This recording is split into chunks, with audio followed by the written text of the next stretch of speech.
Bismillahirrahmanirrahim. Assalamualaikum warahmatullahi ta'ala wabarakatuh.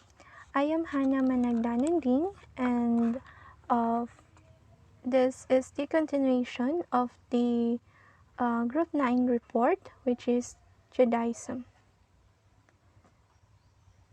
So let's start. So it's all begin with Abraham. So Abraham was the first Jew that founded of Judaism and the physical and spiritual ancestors of Jewish people, and the one of the three patriarchs of Judaism. Abraham also plays a prominent role in Christianity and Islam, which are the other two major Abrahamic religions. Abrahamic religions trace their origins back to Abraham. So, how Abraham founded Judaism?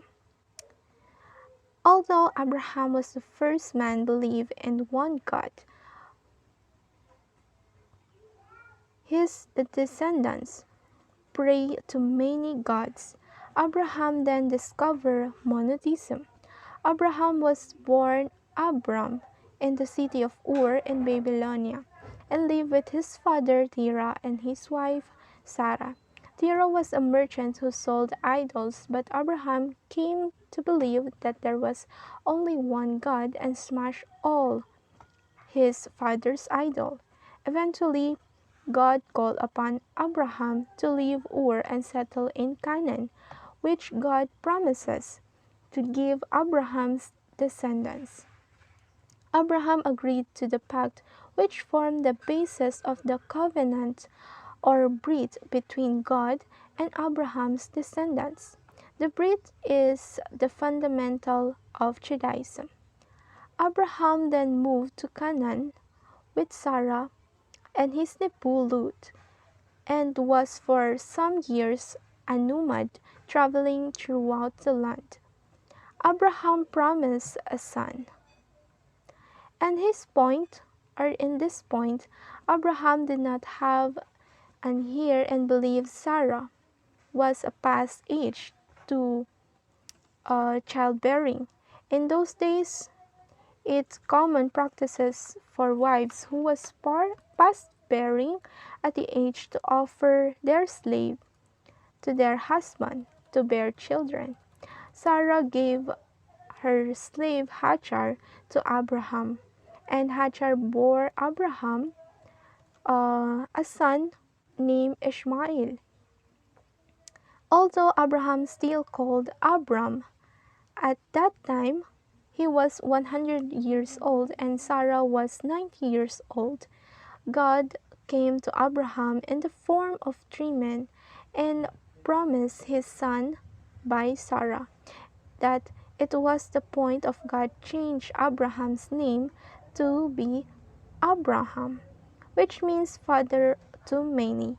Sarah laughed at this prediction but did not ultimately become pregnant and give birth to Abraham's son Isaac. Once Isaac born, Sarah asked Abraham to banish Hagar and Ishmael, saying that his son Isaac should not share his inheritance with Ishmael, the son of slave woman. Abraham was reluctant but ultimately agreed to send Hagar and Ishmael away when God promised to make Ishmael the founder of a nation. Ishmael ultimately married to a woman or Egyptian woman and became a father of all Arabs.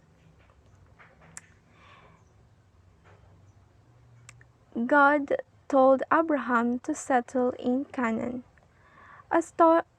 Eventually, they have a shortage of food. Later, that the Israelites was forced to leave the Canaan. Many Israelites moved to Egypt, and the pharaohs enslaved the Israelites. Jewish belief states that Israelites descended from a man named Abraham. The Hebrew Bible says that God told Abraham to settle in Canaan. God promised that Abraham and his descendants would always control Canaan. Abraham's grandson Jacob was also named Israel. Jacob has a son.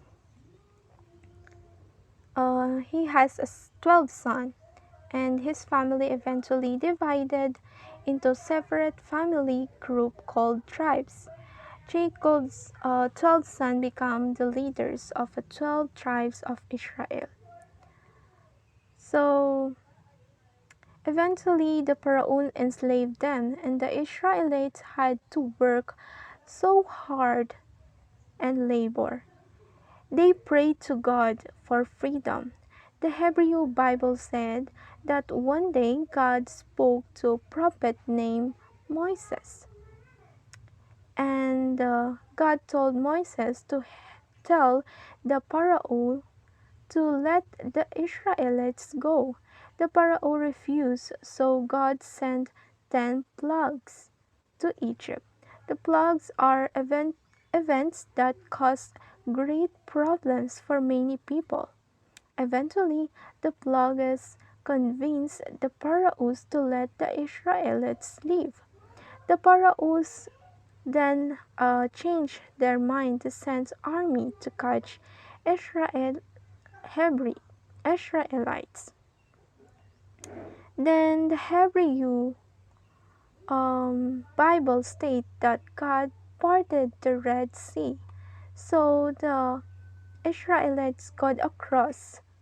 According to the book of Exodus, Moses was born, and his people, Israelites, an enslaved minority, were increased in population and result of Egyptian pharaohs worried that they might ally themselves with Egyptian enemies.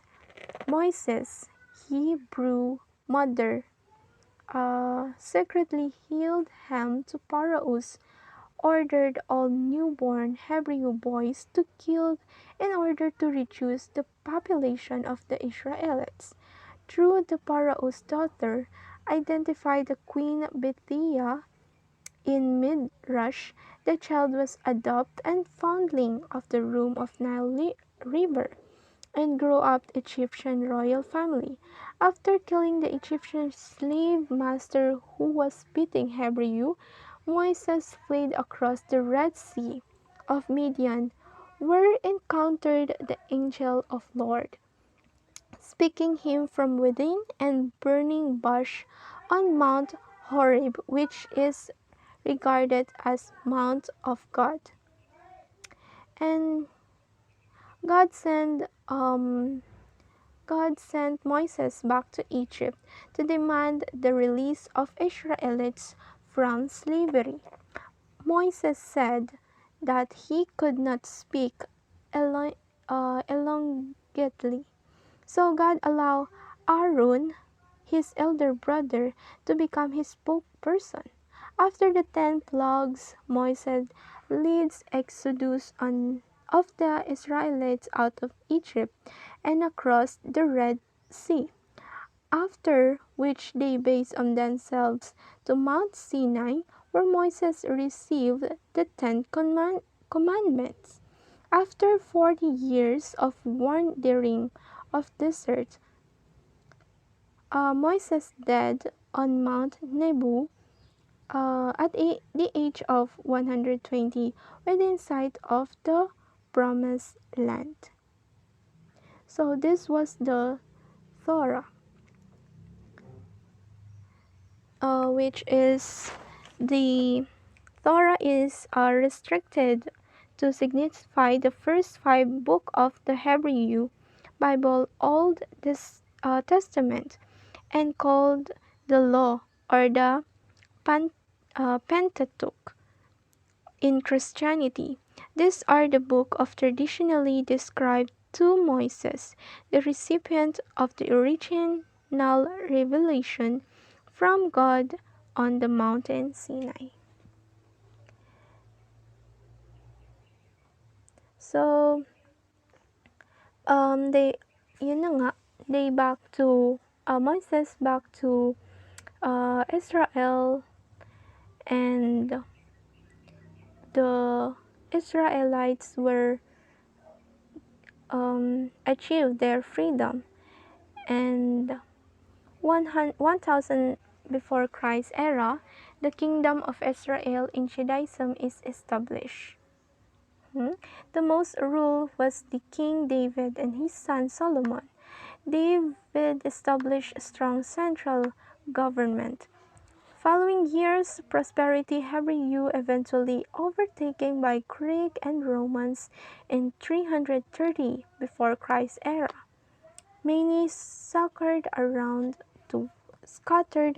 many was scattered around the world.